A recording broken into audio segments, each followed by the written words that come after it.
Creators அனைவருக்கும் வணக்கம். நீங்கள் பார்த்துட்டு இருக்கிறது மிஸ்டர் ப்ளஸ். நான் உங்கள் பிரபு.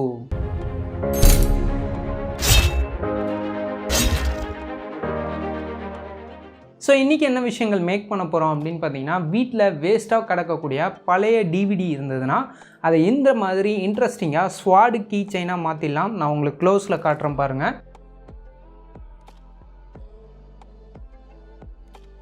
கண்டிப்பாக இந்த வீடியோ எல்லாருக்குமே யூஸ்ஃபுல்லாக இருக்கும். வேஸ்ட்டாக கிடக்கக்கூடிய சிடி யூஸ் பண்ணி இன்ட்ரெஸ்டிங்கான கீ செயின் வந்து மேக் பண்ணுறது எப்படி அப்படிங்கிறத இப்போ இந்த வீடியோவில் பார்க்கலாம். இதுக்கு வந்து பார்த்தீங்கன்னா எம்டி டிவிடி 3 வந்து தேவை. பழைய டிவிடி ஏதாவது இருந்தால் எடுத்துக்கோங்க. அதுக்கப்புறம் ஒரு பிரிண்ட் அவுட் ஷீட் வந்து தேவை. ஸோ இதோட லிங்க்கை கீழே டிஸ்கிரிப்ஷனில் கொடுத்துருக்கேன். இதை நீங்கள் பிரிண்ட் அவுட் எடுத்ததுக்கப்புறம் இதுலேயே வந்து பார்த்தீங்கன்னா 1 2 3 4 அப்படின்னு சொல்லிட்டு வரிசையாக என்னென்ன ஸ்டெப்ஸ் பண்ணும் அப்படின்னு கொடுத்துருப்பேன்.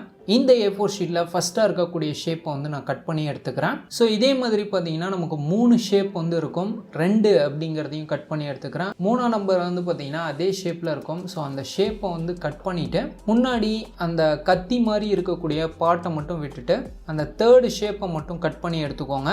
ஸோ இந்த 3 ஷேப்பையும் வந்து பார்த்தீங்கன்னா அக்யூரேட்டாக நான் சிசர் மூலிமா கட் பண்ணி எடுத்திருக்கேன். ஸோ நம்ம வச்சுருக்கக்கூடிய அந்த 3 சிடியில் ஒரு சிடி வந்து எடுத்துக்கிறேன். இதில் நம்ம வச்சுருக்கக்கூடிய அந்த ஃபஸ்ட்டு ஷேப்பில் ஃபெவிஸ்டிக் மூலிமா நீங்கள் கம்மை தடவி சிடியோட சென்டரில் வந்து பார்த்தீங்கன்னா கரெக்டாக அந்த ரவுண்டு ஷேப் வந்து இருக்கும். அந்த ரவுண்டு ஷேப்புக்கு ஏற்ற மாதிரி இந்த ஷேப்பை ஒட்டிட்டு எக்ஸ்ட்ரா வரக்கூடிய பீஸை மேலே ஒட்டிடுங்க. சிடியோட சென்டர் பார்ட்டுக்கு மேட்ச் ஆகிற மாதிரி அந்த ஃபஸ்ட்டு ஷேப்பை வந்து பார்த்தீங்கன்னா கட் அப்படின்னு ஒன்று கொடுத்துருப்பேன். அதை எக்ஸாக்டாக சிடியோட சென்டர் ஹோலில் ஃபிக்ஸ் ஆகிற மாதிரி வச்சுட்டு மீதி இருக்கதை அப்படியே விட்டுருங்க. இதே மாதிரி நம்ம கட் பண்ண 1 2 3 அந்த 3 ஷேப்பையும் 3 சிடியோட எக்ஸாக்டான சென்டரில் வந்து நான் ஒட்டியிருக்கேன்.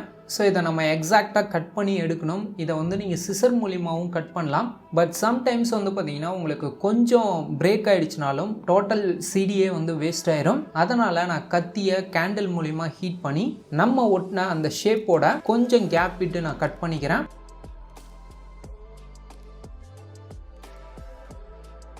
கொஞ்சம் கொஞ்சமாக ஹீட் பண்ணி இந்த ஷேப்பை வந்து ஓவராலாக ஒரு ரஃபாக கட் பண்ணி எடுத்துக்கோங்க. நம்மளால் முடிஞ்ச வரைக்கும் கத்தியில் ஹீட் பண்ணி இந்த ஷேப்பை கொஞ்சம் எக்ஸ்ட்ரா பீஸை விட்டு கட் பண்ணியிருக்கோம். ஸோ இதே மாதிரி நம்ம வச்சுருக்கக்கூடிய அந்த 3 பீஸையும் நான் கட் பண்ணி எடுத்திருக்கேன். சிடியோட அக்யூரேட்டான ஷேப்புக்கு இதை மாற்றணும் அப்படின்னா கண்டிப்பாக நமக்கு சாண்ட் பேப்பர் தேவை. சாண்ட் பேப்பர் மூலிமா நீங்கள் கட் பண்ண அந்த ரஃப்பான ஷேப்பை சரி பண்ணுறதுக்கு சாண்ட் பேப்பரில் நீங்கள் தேய்ச்சிட்டே இருந்தீங்க அப்படின்னா அக்யூரேட்டான ஷேப்புக்கு நீங்கள் அச்சீவ் பண்ண முடியும். ஒரே ஒரு இடத்துல மட்டும் நான் தேய்ச்சிருக்கேன். இதே மாதிரி நம்ம ஒட்டின பேப்பர் ஷேப்புக்கு ஏற்ற மாதிரி மீதி இருக்கக்கூடிய எல்லா இடத்தையும் நம்ம தீத்தணும். வளைவாக இருக்கக்கூடிய இந்த பார்ட்டை நம்ம தீத்துறதுக்கு வந்து பார்த்திங்கன்னா கொஞ்சோண்டு சாண்ட் பேப்பரை கட் பண்ணிட்டு அதை ரோல் பண்ணி வளைவாக இருக்கக்கூடிய இந்த பார்ட்டை வந்து நீங்கள் தேய்ச்சிக்கலாம். ஃபுல்லாக தேய்ச்சதுக்கப்புறம் அந்த ஷேப் வந்து பார்த்திங்கன்னா இப்படி தான் அக்யூரேட்டாக இருக்கும். இதில் நம்ம ஒட்டின அந்த ரெஃபரன்ஸ் பேப்பரை வந்து நம்ம எடுத்துடலாம். இதே மாதிரி பார்த்தீங்கன்னா சிடியிலேருந்து கட் பண்ண அந்த 3 பீஸையும் சாண்ட் பேப்பர் மூலிமா தேய்ச்சிட்டு மேலே இருக்கக்கூடிய அந்த ரெஃபரன்ஸ் பேப்பரை ரிமூவ் பண்ணி வச்சுருக்கேன். இந்த 3 ஷேப்பையும் நம்ம ஒட்ட போகிறோம். முதல்ல வந்து பார்த்தீங்கன்னா ஃபஸ்ட்டு நம்ம கட் பண்ண அந்த ஷேப்பில் ஃப்ளக்ஸ் குயிக் வந்து தடவிட்டு 3வது ஷேப் வந்து பார்த்தீங்கன்னா வி ஷேப்பில் ஒன்று கட் பண்ணியிருப்போம். அதை வந்து சென்டராக வைக்கணும். சென்டராக வச்சு நல்லா ப்ரெஷர் கொடுத்து ஒட்டிக்கோங்க. அந்த 3வது ஷேப் மேலே ஃப்ளக்ஸ் குயிக் தடவி 2வது ஷேப் வந்து பார்த்தீங்கன்னா அந்த 3வது ஷேப் மேலே வந்து நம்ம ஒட்டுறோம். எதுக்காக அந்த 3rd பீஸை நம்ம சென்டராக வச்சோம் அப்படின்னு பார்த்தீங்கன்னா 3rd பீஸ் கொஞ்சம் பள்ளமாக இருக்கும். ஸோ இதுக்குள்ளே வந்து பார்த்தீங்கன்னா கத்தி மாதிரி இருக்கக்கூடிய ஷேப் வந்து ஃபிக்ஸ் ஆக போகுது. ஸோ அதுக்காக தான் அந்த 3rd பீஸை சென்டராக வச்சு ஒட்டியிருக்கோம். ஸோ இப்போ பார்த்தீங்கன்னா உங்களுக்கு ஒரு திக்னஸ் வந்து கிடச்சிருக்கும் இந்த 3 ஷேப் ஒட்டினதுக்கப்புறம். இதுக்கப்புறம் நான் கொடுத்த ரெஃபரன்ஸ் ஷீட்டில் 4வதாக ஒரு ஷேப் இருக்கும். இதை வந்து கட் பண்ணி எடுத்துக்கலாம். இந்த ஷேப்பை நம்ம கட் பண்ணதுக்கப்புறம் இந்த ஷேப் வந்து ஸ்டீல் மாதிரி ஒரு எஃபெக்ட் வந்து கிரியேட் பண்ணணும். அதுக்காக பார்த்தீங்கன்னா காலியாக போன கூல்ட்ரிங்க் டின் வந்து நான் யூஸ் பண்ணுறேன். எந்த டின் வேணால் யூஸ் பண்ணிக்கோங்க. டின்னில் இருக்கக்கூடிய டாப் அண்ட் பாட்டம் பார்ட்டை கட் பண்ணிவிட்டு ஃப்ளாட்டாக இந்த ஷீட்டை மட்டும் நான் வச்சுக்கிறேன். சம்டைம்ஸ் இந்த ஷீட் வந்து பெண்டாக இருந்தது அப்படின்னா ஆப்போசிட் டைரக்ஷனில் சுற்றினீங்கன்னா அது ஃப்ளாட் ஆகிடும். இந்த ஷீட்டில் தான் நம்ம 4th கட் பண்ண ஷேப்பை வந்து ஒட்ட போகிறோம். ஸோ இதுலேயும் ஃபெவிஸ்டிக் வந்து தடவி அந்த டின்னோட ஷீட்டில் வந்து ஒட்டிடுங்க. இதில் இருக்கக்கூடிய சின்ன பீஸ் மட்டும் கட் பண்ணிட்டு பேலன்ஸ் நான் வச்சுக்கிறேன். இப்போ நம்ம கட் பண்ண அந்த 4th ஷேப்க்கு ஏற்ற மாதிரி இந்த அலுமினியம் ஷீட்டையும் வந்து நம்ம கட் பண்ணோம். மேலேயும் கீழேயும் வந்து பார்த்திங்கன்னா ஜிக்ஸாக்காக ஒரு ஷேப் வந்து கொடுத்துருப்பேன். ஸோ அதுக்கேற்ற மாதிரி ஜிக்ஸாக்கான ஷேப்பில் வந்து கட் பண்ணிக்கோங்க. அதே மாதிரி சென்டரில் வந்து பார்த்திங்கன்னா கட் அப்படின்னு ஒரு பார்ட் கொடுத்துருப்பேன். இந்த அலுமினியம் ஷீட்டில் இருக்கக்கூடிய அந்த சென்டர் ரவுண்டு பார்ட்டை வந்து கட் பண்ணி எடுத்துருங்க.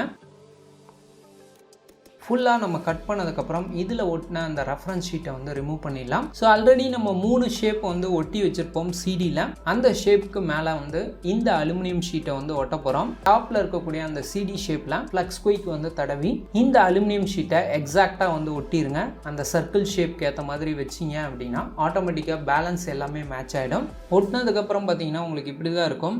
அந்த சென்டரில் இருக்கக்கூடிய அலுமினியம் ஷீட் மட்டும் பார்த்தீங்கன்னா வெளிச்சத்தில் பார்க்குறப்ப உங்களுக்கு ஸ்டீல் மாதிரி ரிஃப்ளெக்ட் ஆகிற மாதிரி தெரியும். அடுத்ததாக பார்த்தீங்கன்னா ரெஃபரன்ஸ் ஷீட்டில் 5th ஷேப் வந்து கட் பண்ணிக்கோங்க. இதுதான் நமக்கு கத்தியாக வரப்போகுது. இந்த ஷேப் வந்து பார்த்தீங்கன்னா ஏற்கனவே நீங்கள் கட் பண்ண சிடியில் டாப்பில் அந்த கர்வ் மாதிரி இருக்கும். ஸோ அந்த இடத்துல வந்து ஒட்டிக்கோங்க. இதையும் வந்து பார்த்தீங்கன்னா சிடியிலேருந்து கட் பண்ணி எடுத்துட்டு சாண்ட் பேப்பர் மூலிமா அந்த ஷேப்க்கு ஏற்ற மாதிரியே நான் தீத்திருக்கேன். இதில் நம்ம ஒட்டின ரெஃபரன்ஸ் ஷீட்டை வந்து ரிமூவ் பண்ணிடுங்க.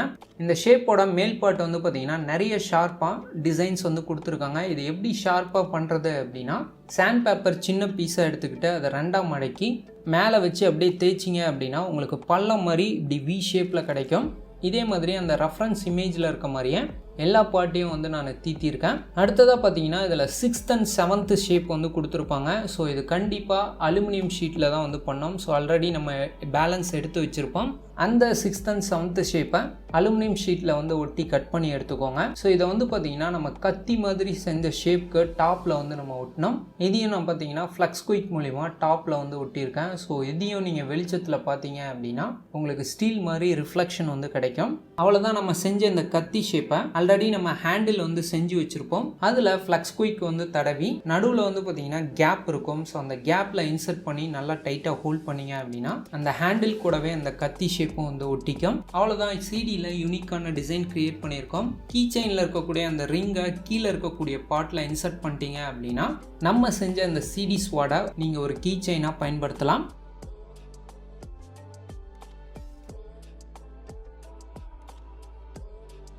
ஃபைனலாக வீடியோவோட எண்டுக்கு வந்துட்டோம். இன்றைக்கி நம்ம பண்ண இந்த வேஸ்ட் சிடியை வச்சு யூஸ்ஃபுல்லான கீ செயின் வந்து எல்லாருக்குமே பிடிச்சிருக்கும் அப்படின்னு நான் நினைக்கிறேன்.